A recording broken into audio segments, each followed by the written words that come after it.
Issue of शेअर्सचा काल explanation झालं. आज आपला first problem issue of shares text book मध्ये page number 315 some number 1. Gajanan Limited issued 60,000 equity shares of ₹10 each payable as application ₹2. तुमच्या book मध्ये काय छापलंय बघा. ऍप्लिकेशन ₹2 यायला पाहिजे. प्रिंटिंग मिस्टेक आहे, काहींच्या इथं मध्ये नसेल. On allotment ₹3, on first call ₹3 on allotment, 3 on first call and ₹2 on final call. अशा पद्धतीने 4 इन्स्टॉलमेंट्स मध्ये त्यांनी शेअर्सचे पैसे त्यांनी पब्लिक कडनं मागवले. सो ऍक्च्युअली किती शेअर्स इश्यू केले त्यांनी रफ वर्क केले. 60,000 इक्विटी शेअर्स ऑफ ₹10 इच. म्हणजे किती झालं टोटल त्यांना यायला किती पाहिजे 6 लाख. एवढी अमाऊंट त्यांना टोटॅलिटी मध्ये पाहिजे, पण ती वन टाइम नकोय. त्यांना किती 4 इन्स्टॉलमेंट्स मध्ये पाहिजे. On the time of application then allotment, then first call and second and final call. तर प्रत्येक कॉलच्या वेळेला पर शेअर त्यांना किती हवेत, तर ऍप्लिकेशन ₹2, ऍप्लिकेशनचे ₹2, 60,000 shares into ₹2 is equal to 1,20,000. Then 3 on allotment, so 60,000 shares into 3, that goes to 1,80,000.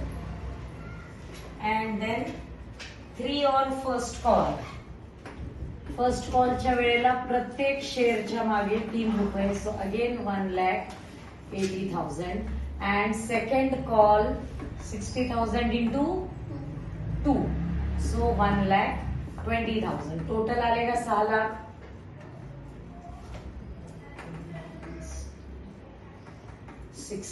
अशा पद्धतीने त्यांना हा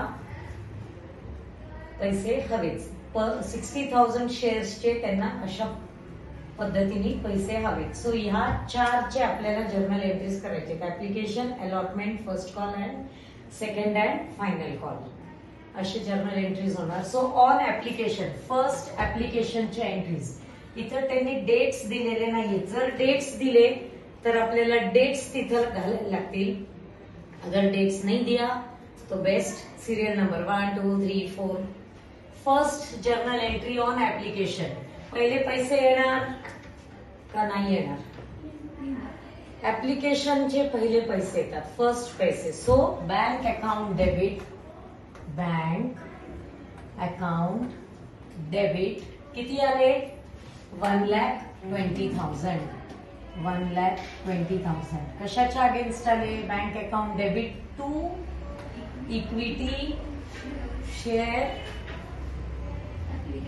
application account, equity share application account 1,20,000 by application money received.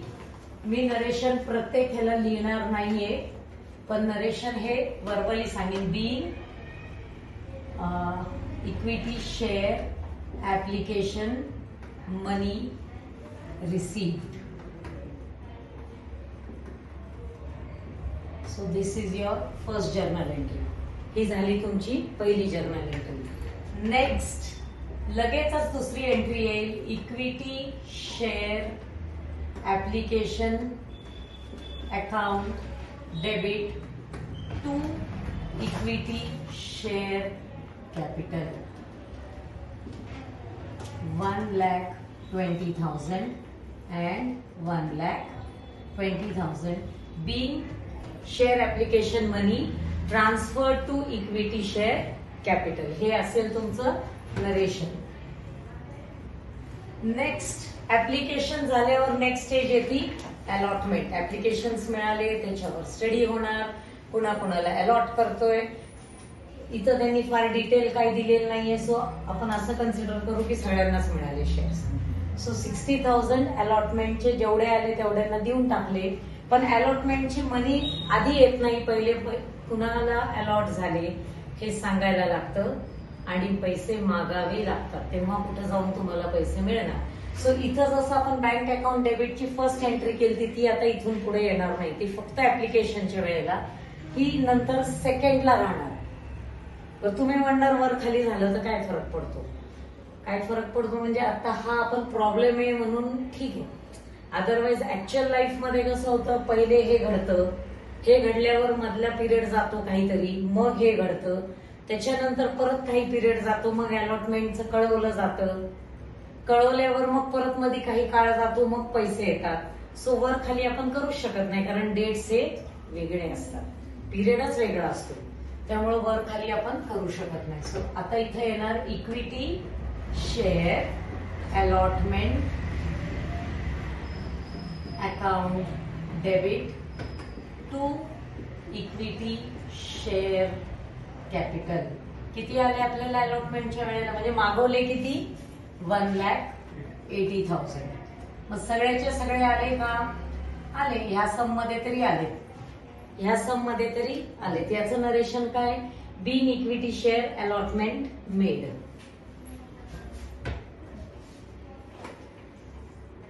Fourth, मग या अलॉटमेंटचे पैसे मिळतात आपल्याला. सो बँक अकाउंट डेबिट कशाचे मिळाले? अलॉटमेंटचे मिळाले. So equity share allotment account 1,80,000 1,80,000 being allotment money received. अलॉटमेंटचे पैसे मिळाले, मधला काही काळ गेला, मग फर्स्ट कॉल केला. फर्स्ट कॉल केला म्हणजे फर्स्ट कॉल करण्याची एंट्री येईल equity share first call account debit. कितीचा होता फर्स्ट कॉल? 1,80,000चा. सो 1,80,000 हे अमाऊंट आपण कशाला ट्रान्सफर करणार आहे? कॅपिटलला. इक्विटी शेअर कॅपिटल, कारण कॅपिटल साठीच आपण हे सगळं करतोय. सो जरी आपण फर्स्ट कॉलच्या नावाने केलेलं असलं तरी अंततः हे पैसे कॅपिटलचे आहेत, म्हणून कॅपिटलला ट्रान्सफर केलं. Being equity share first call made. ते केल्यावर after some period some time आपल्याला पैसे आले. So bank account debit. तेवढेच पैसे आले, कमी आले नाहीत, सगळेच्या सगळे आले. कशाचे आले? फर्स्ट कॉलचे आले. To first call account equity share first call account to equity share first call account 1,80,000. नंतर last second and final call. काही महिने गेले, काही पिरियड गेला, सेकंड आणि फायनल कॉल केला म्हणजे कळवलं आता तुम्ही आम्हाला सेकंड फायनल कॉलचे पैसे द्या. सो त्याची एंट्री येणार. मग अगेन धिस आणि धिस, म्हणजे फर्स्ट कॉलच्या ऐवजी येईल second call equity share second call account debit to equity share capital. सगळीकडे तेच येणार कॅपिटल, कारण का जरी आपण 4 कॉल केले वेगवेगळ्या नावानी तरी ते कॅपिटल साठी पैसे गोळा करतोय, म्हणून equity share second call account debit to equity share capital amount 1,20,000 1,20,000 being second and final call made. आणि मग कॉल केल्यावर काही दिवसांनी पैसे मिळतात, म्हणून लिहितो बँक अकाउंट डेबिट. इथं आपण कॅश लिहित नाही कधीच. का बरं? Bank account debit to equity share second and final call 1,00,000 सगळे मिळाले पैसे 1,20,000 1,20,000 by second and final call money received. असे हे 8 जर्नल एंट्रीज आहे. हा खूप बेसिक सम आहे. असे पण केसेस असणार आहेत की जेव्हा तुम्हाला पैसे मिळाले नाही, मग काय करायचं?